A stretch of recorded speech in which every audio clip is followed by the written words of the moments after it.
Hi, my name is Martin Perhiniak. Welcome back to the digital art series here on Psdtuts+. Today we are going to talk about colors. In the previous tutorial we were talking about sketching, and today I will also show you an example which is similar to sketching, but now I'm going to use blocks of colors instead of lines. But before we get to that point, I would like to talk a little bit about color theory. I don't want to give a lecture about the physics behind the colors because it's quite a complicated subject and I don't want to bore you with it. I just want to show you the important things that you need in Photoshop for digital painting. Obviously, it's good to read on this topic and to learn as much as possible about colors, but one thing for sure is it's good to know about the color wheel. Now, even though we are using RGB color mode on the computer, which is red, green, blue, the basic colors in traditional painting are red, yellow, and blue. And once we start to mix these colors together, like red and yellow, we'll get orange, or yellow and blue, we will get green, or blue and red, and we will get purple, and so on and so forth. When we have these second colors, we can mix them with first colors, or primary and secondary colors, and then we will get this one in the middle, which is the third level, and we can go on and mix again the third with the second one, or the third with the first one, and after a while we will get a continuous flow between the colors, and that will create the 360 degrees of the color wheel. In Photoshop, if you have the brush tool selected and you press Ctrl, Alt and Command together on the Mac, or Ctrl, Alt and Shift and then click, you will get the color wheel. This is called the heads-up display, and here you can see this wheel. So starting from red, it goes to yellow, then green, then blue, then magenta, purple, and then we come back to red. So this is the circle that we see also in the background. And there is another tool in Photoshop CS5 called the mixer brush. By the way, this heads-up display only works in CS5. And there's another tool, this mixer brush tool, which is also useful, and I'm going to use this in most of the tutorials in this series. So let me just pick a color, the red color, from here from the top, and I draw a part here. Then I pick another one, this yellow color, and I draw next to the red color. I zoom closer and I use the mixer brush and I start mixing these colors together, and you will start to see the orange color between the two. So once they are mixed together, you can see in the middle we start to see the orange color. The same applies to all the other colors on the color wheel, and basically this is what we call hue. So this is the hue of the color, and there are two other properties of a color.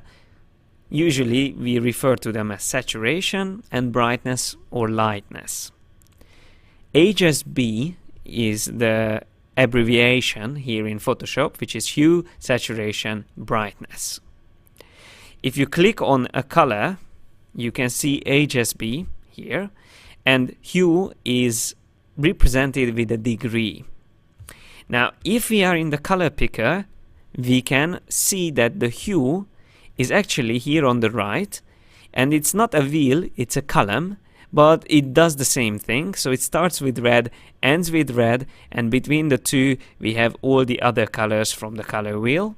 And the saturation is the second value, which shows the percentage of the intensity of the color.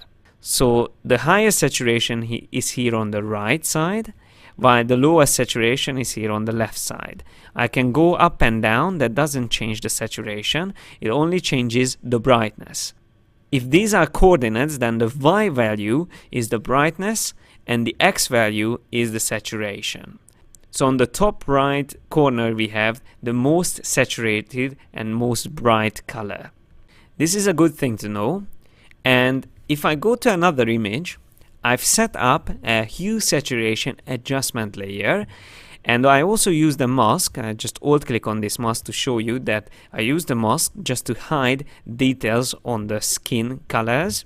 And if I start changing the hue on the adjustment layer, that will affect everything apart from the skin colors. The reason why I would like to do this is it's something like an experiment, just to show you that changing the colors can really change the whole image.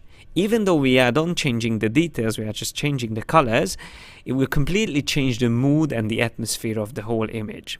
So let me first go to the left and I start changing the colors. You see, we went already to more cyan, magenta, purple colors. I go further. Now we have more greens. And then I reach the end, where we have also more yellows and greens together. So as you can see, before and after, it's a big difference. Let me zoom closer. Again, before and after. Okay, let me go to the other side of the color wheel. So we went one way, now I'm going to the other way. First of all, we see these orange colors showing up. And then we reach the same destination that we had previously. Now, in the hue saturation adjustment layer, we can do another experiment. If we turn on colorize, then we will turn all the colors into a specific color. This is a monochrome effect. So again, apart from the skin colors, we turn everything into a specific color. And let me go again to the left, changing everything first, like to yellow, then brown, and then we reach red. And we can go the other way, blue, purple, and again we reach red. And with saturation, we can also change the intensity of the colors. So once again, with a bit higher saturation, I go through the whole color wheel, and you can see how the colors can affect the whole look on the image. Whenever you start a painting, it's good to decide a color theme and try to follow that theme. You can use complementary colors to create contrast and to create interesting lighting effects, or you can use very similar colors to create a monochromatic mood on your image. I would like to show you a couple of photographs. These are my photographs, and it's always good to learn from photographs how to use colors and how to achieve a specific atmosphere. And I use labels just to quickly show you a couple of examples. First of all, these warm red and yellow colors. I show you a couple of examples. It's just as an inspiration to help you see how colors define mood and atmosphere on an image. So these colors always gives us warmth, and usually it represents the sun. And then on the opposite we have blue color, which is more of a cold color, and as you can see here we have blue and green. On this one we have definitely a cold example. Again, blue and green together. Okay, then let me show you green examples. So these photographs are dominated by green, which again gives the image a special mood and atmosphere. And let me show you finally a couple of images which are mainly like brown, dark yellow and green colors, or maybe even some kind of purple colors in the sky in this one. So you can see that colors are really important.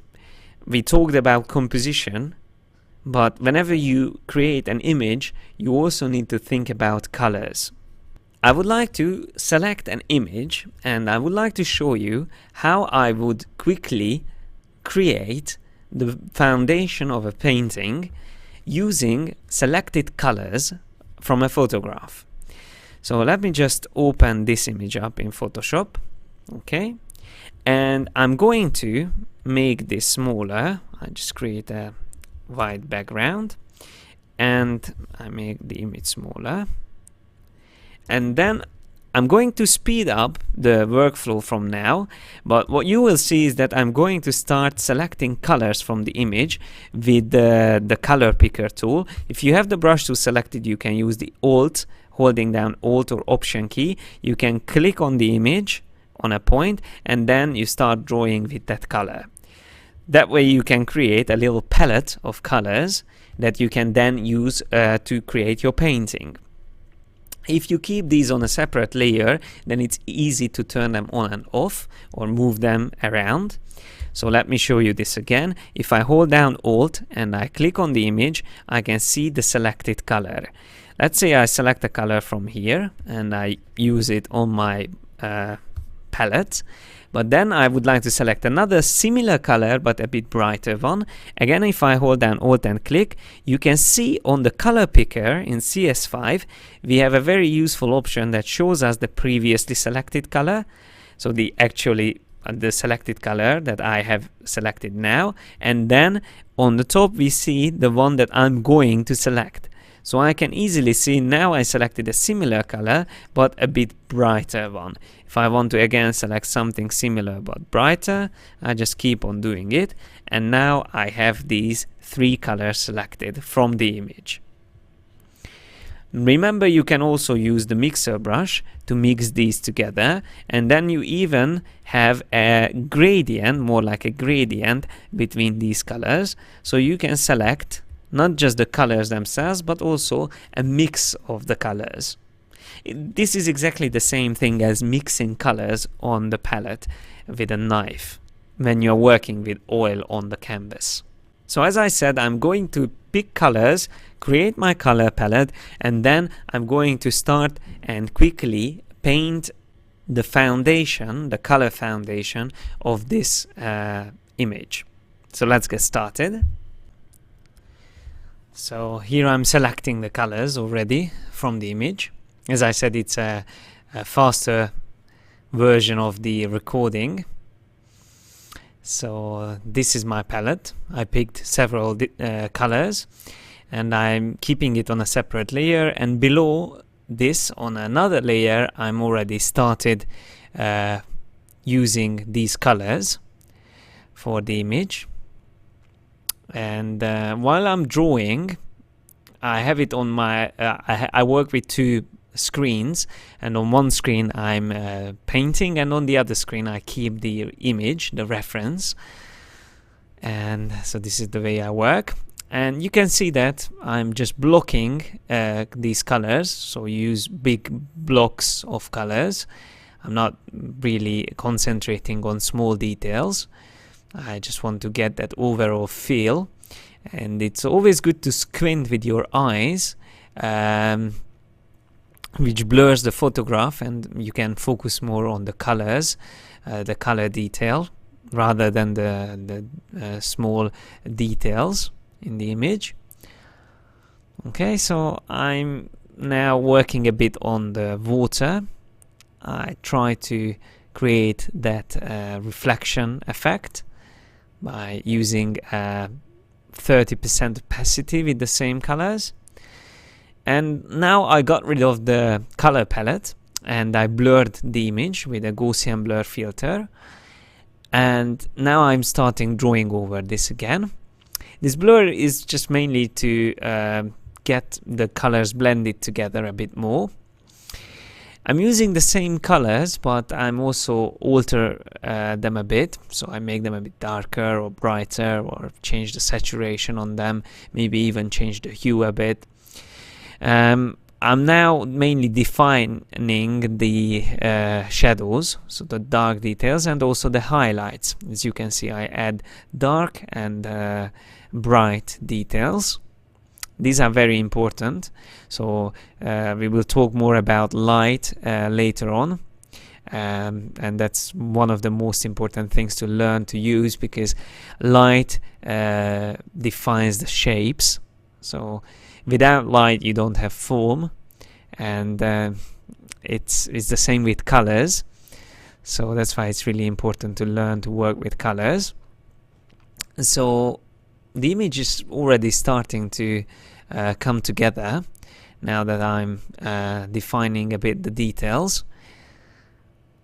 Okay, so I'm building up again dark details and bright details, and now I'm going to use the blue from the sky. I just used the transparent like 20% opacity and use the blue color from the sky, and I just drew over the trees. And now I'm again defining details. I was drawing the lake, the water. Now I'm drawing a couple of rock details and bushes. Again, I'm trying to keep the reflection realistic, but at the same time I'm working on these little details, and I try to get to the same detail level on the whole image. So I don't like spending too much time on a specific area. I like to bring the details together, so keep them roughly on the same level. I'm blending with the mixer brush some of the colors on the lake,